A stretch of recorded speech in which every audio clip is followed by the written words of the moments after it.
Mr. Algernon, I know you probably can't understand me now. I'm not speaking with my froggy voice, but I just want you to know I'm still here. And I haven't forgotten about you, and I will get you out of this pond if it's the last thing I do. Please give me a sign that you still recognize me. I know your memory's going, but please tell me that everything will be all right, that there's still time to save you from being a frog forever, and that one day you will be a wizard again and enjoy your favourite crumpets for tea. I'm really worried about her. She seems obsessed with frogs. Especially that one in the pond. She spends so much time down here, just chatting to it like this. It's as if being turned to a frog for a few hours has done something to her. What do you mean? I don't know. Changed her personality. It's not surprising, really, is it? It must have been awful for her, not knowing if she'd ever turn back. She needs some rest. Maybe we should try to suggest it.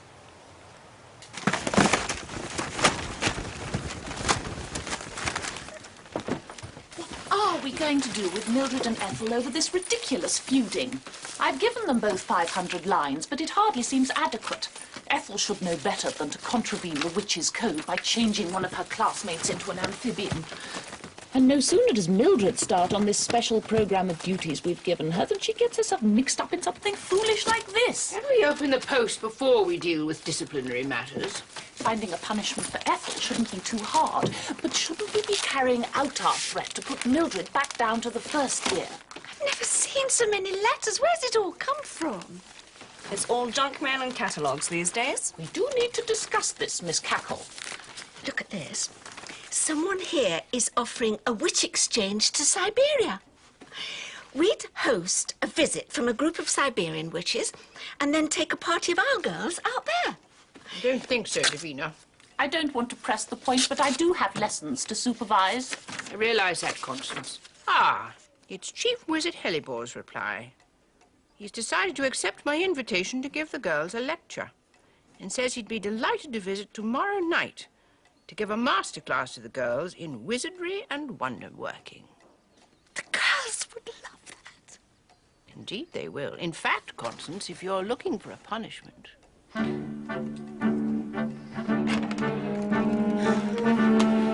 It's just not fair, missing out on Hellebore masterclass. Don't look at me like that, Ethel. It's not my fault. So whose is it then? Oh, let's not get into that again. It's Miss Harborough and Miss Cackle who aren't allowing us to go. They've got long memories. What do you mean? Last year's Halloween celebration, when I crashed into Hellebore after you cast that spell on my broom. They won't want us going anywhere near him. You might as well accept it. It's all right for you. You couldn't care less about a Hellebore masterclass. But it's the first chance I've had to show a serious wizard all the spells I can do. And what makes you think I'm not interested in trying to impress Hellebore? The question is, Mildred, why would he be interested in you? What's the matter with her? Miss Harborough and Miss Cackle have just told us we can't go to Hellebore's masterclass. Punishment for the frog business. At least they're not putting you down a year. Yet. Ethel's got no right to complain. Not after what she did to you, Millie. No. And if she thinks she needs the wizard more than I do, then... What do you mean? One way or another, I've got to see Hellebore. Why, Mel? Because he's the first wizard we've had at the school in ages, and only a wizard can change my frog back into Mr. Algernon. Listen, I don't suppose either of you would like to swap places, so I could go instead of you. Millie? No one would notice. Millie, you must be crazy. HB would slaughter us if we got caught. You've had a terrible shock. Don't you think a nice evening in bed would be good for you? Listen, I know you're convinced that your frog's a wizard. He is. Oh, come on, Millie. A frog is a frog. I wasn't when I was one. Look, if you're so concerned about me being there, then at least take Mr. Algernon in for me. What for? To ask Hellebore for help. Please? No, we can't, Millie. Oh, you don't understand. Millie? What's the matter with you? Millie?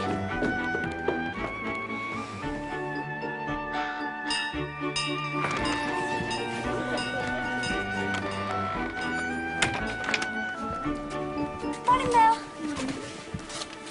I don't know.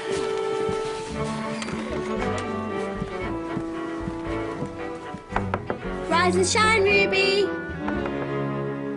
Yes, all right. I'm coming.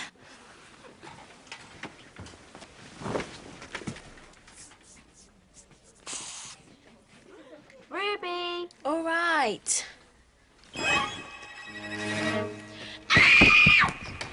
What on earth?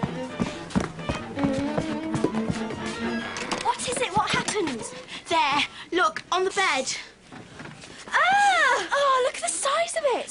That was in there with me. What's going on? The usual childish hysterics, I expect. Well, I'm not touching it. Neither am I. Go and get help or something. Oh, what's all this noise about? Look! Oh, I see. Is that all? I bet you wouldn't pick it up. I would. I don't care. It's only a bug. Big X. Come on. Gotcha. What's going on? Honestly, you're all pathetic. Look, he's more scared than you. That's it. Out you go.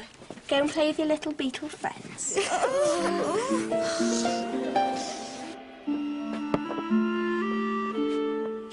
Now then, everyone. Our special guest tonight, His Honour Egbert Hellebore, has asked for an exceptional pupil to participate in his masterclass. Chief Wizard Hellebore will work intensively with the witch selected, refining and developing her skills in magic while the rest of the school watches.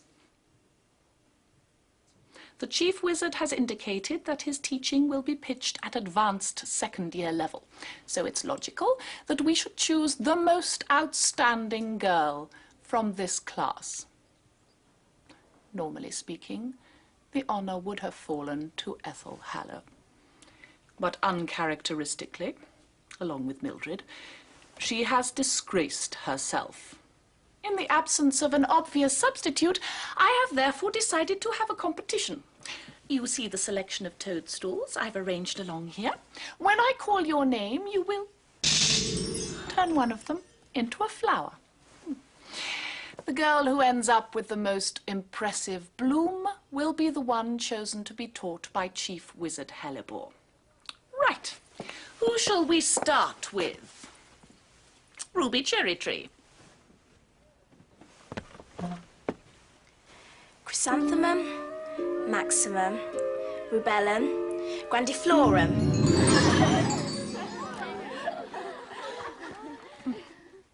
A good attempt, Ruby, if a little ostentatious. Moving swiftly on. Well done, Maud. You deserve it. Yes, it was lovely. And not over the top like some people's efforts. I can't help it. HB had no choice. You had to win. What have I let myself in for, though? A class of my own with the Chief Wizard, in front of the whole school. You'll show yourself up for what you really are, Maud Moonshine. A second-rater. Oh, forget about it, Ethel. It's not worth it. Listen to her. Sour grapes. Serves you right, Ethel Hallow. If you hadn't used your magical talents on Mildred. Yes, you've got no one to blame but yourself. Where is Millie, anyway?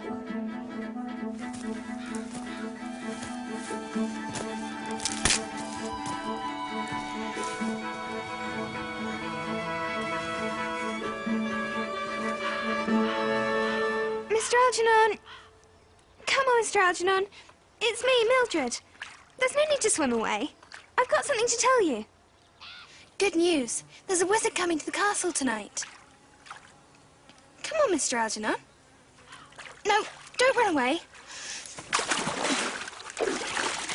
I'm sorry, Mr. Algernon, but I'm only doing this for you. Keep still. We'll be there in a minute.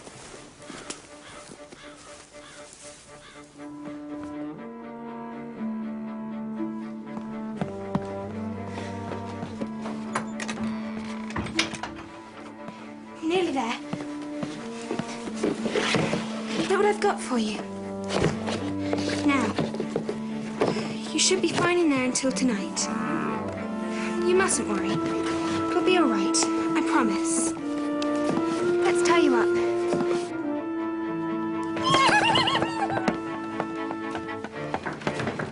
It's him. He's here. Right. Is everyone ready? Remember, Chief Wizard Hellebore has not always seen Cackle's Academy at its best. It would be nice for once to try and give him a good impression. Are the girls absolutely clear what they have to do? They've been well primed, Miss Cackle. As soon as the bell sounds, they will come down from their rooms and queue up outside the Great Hall in orderly lines. Alert and eager, Miss Cackle. Good. And without Mildred Hubble to spoil things.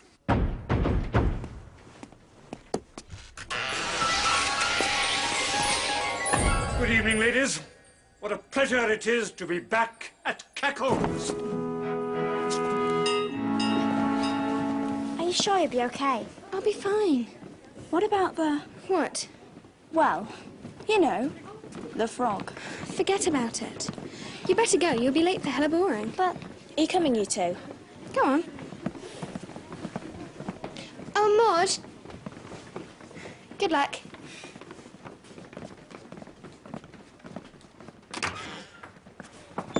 Look, I'll see you later. Don't bother. I should probably be asleep. I'll see you in the morning then. Yes, and you can tell me what a mess it's all been and what a hash moonshine's made of it. All right. But just stop getting upset about it, OK? Oh, Drusilla. That's lucky. Just the person. What? There's something horrible under my bed. Could you help me? What do you mean, something horrible? A beetle, just like the one in Ruby's room. A horrid brown one with pincers. One ran up my leg. Look, I've got to get down to the Great Hall. Please, it'll only take a second. And you are the one that's good at these things. And you're the one who's meant to like animals. It's not an animal. It's a bug. Oh, what a fuss. For goodness sake. I didn't think you'd seen a scorpion or something. Come on. All right, where is it? Right up at the end. I can't see anything. Where? Try in the corner. There's nothing here. The other corner. Oh, I've looked there. Mildred. It may be too dark. Have another look, please. I can't see anything. Well, it was under there a minute ago. Oh, you're hopeless. Mildred, hey! I'm sorry, Drusilla. I really am... Get off me! What do you mean? It won't be for long. It's Mildred! nothing personal, honestly. Get off me! It's all in a very good cause. I'll explain everything later. I'm really sorry. I might be a pain, but I don't usually do this sort of thing. You know that, don't you? I hope you don't mind too dreadfully.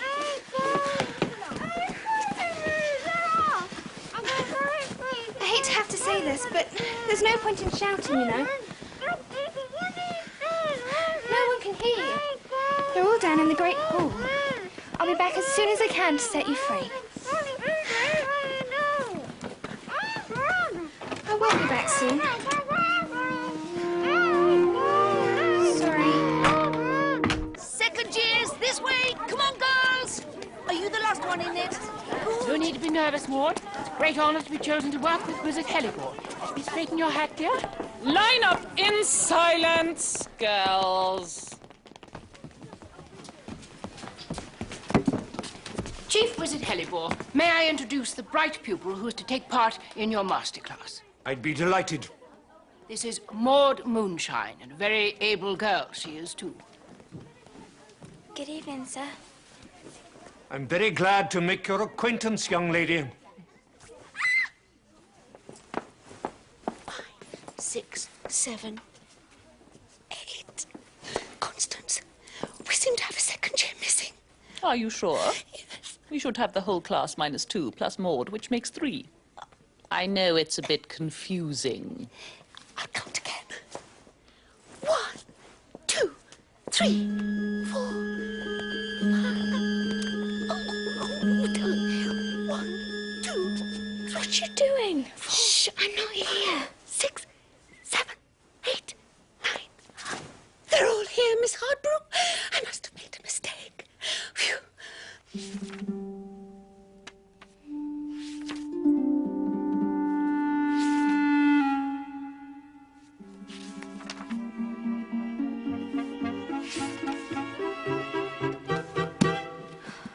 This is awful.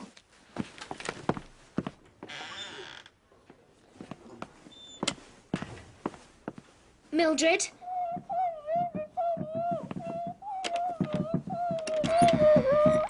Drusilla! What on earth happened to you? Girls and ladies, my subject tonight is restore suscitation. the art of transforming antique objects back to their former glorious state. For example, turning this broken old pot into the beautiful piece of pottery it once was.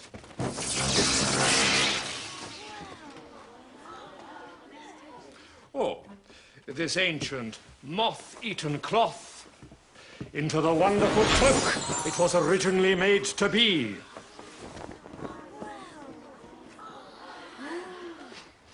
Now you may say, how do I do that? That looks impossible.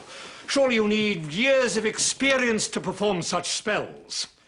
Well, tonight, with the help of my little friend here, Maud Moonshine, I intend to demonstrate that even youngsters like you can acquire the basic skills of restore suscitation, techniques indeed, which will enable you to bring great joy to the world. Maud, would you kindly step up to the rostrum?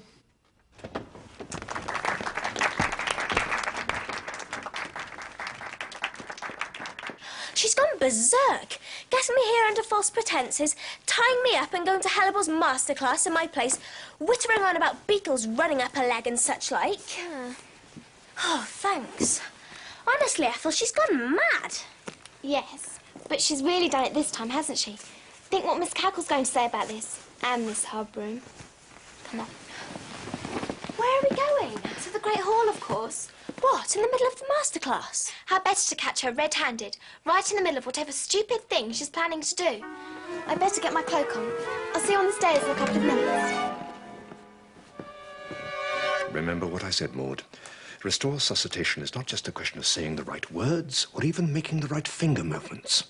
You have to picture in your mind's eye the object as you think it used to be. But what if you can't, Your Honour? I mean, I can't imagine what that thing used to look like. Just try, Maud.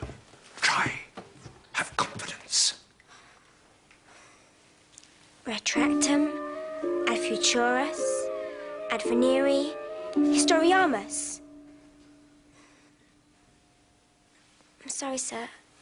I just couldn't picture it in my head. Never mind, my dear. Try again. If you say so, Your Honour. Stop! Wait! I'm desperately sorry to interrupt your masterclass, Your Honour, Chief Wizard Hellebore, but there's been a terrible crime. What on earth is going on? Ethel Hallow, what is the meaning of this? There's been a kidnapping, and the kidnapper is here, in this room. A kidnapping? What on earth are you talking about? It's true, Miss Cackle. It was Mildred Hubble. She tricked me and tied me up so she could come here in my place. And she's got something hidden under her cloak, Miss Cackle. All right. That's enough now. If you are here, Mildred, I would suggest you stand at once and explain yourself.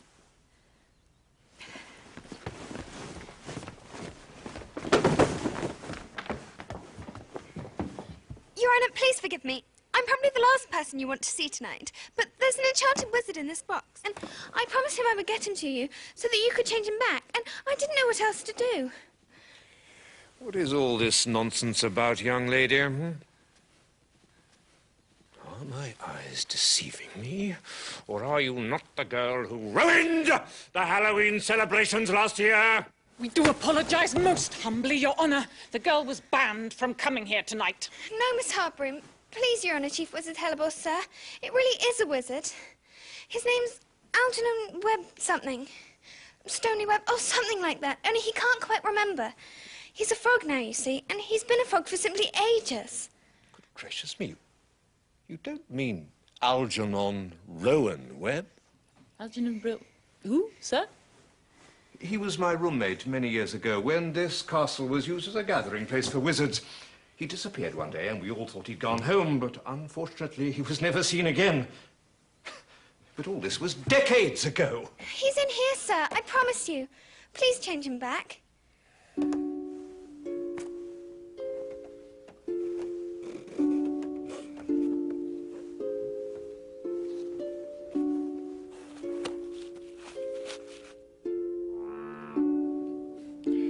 Ladies, please.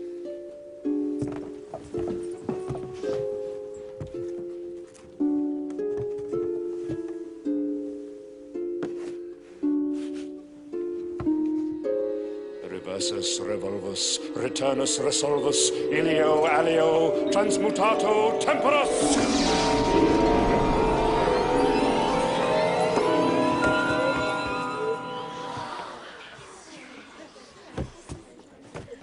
Algy, old chap. It is you, isn't it? Not quite restore suscitation, but a similar kind of spell. It's Egbert, your old friend. Don't you remember? Egbert? Egbert? Of course I remember. But you were a lot younger then, of course. Oh, excuse me a moment.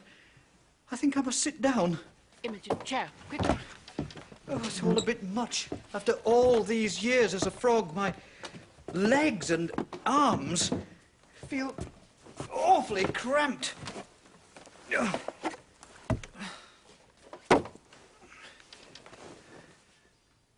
Egbert Hellebore. Well, well, well. What a piece of luck. The luck came from your little friend here. This child braved all our displeasure to bring you back. Do you remember me, Mr. Rowan Webster? We were frogs together. Remember you, Mildred, my dear. How could I forget you? No one ever had a truer friend. Without your help, I would have been a frog forever. And please, call me Algernon. Well, Miss Cackle, I think that's quite enough from me for one evening. And Miss Hardbroom, I don't think we can send this girl back to her room again, not after this act of heroism, now can we? Oh, whatever you wish, Your Honour. Certainly not, Your Honour. Is there anything you would like as a reward, my child? Well, yes, there is one thing. Is that all?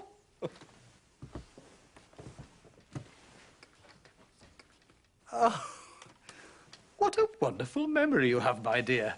Yes, that would be very nice. Very nice indeed.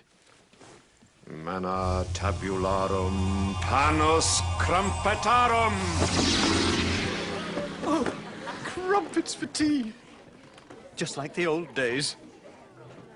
Oh.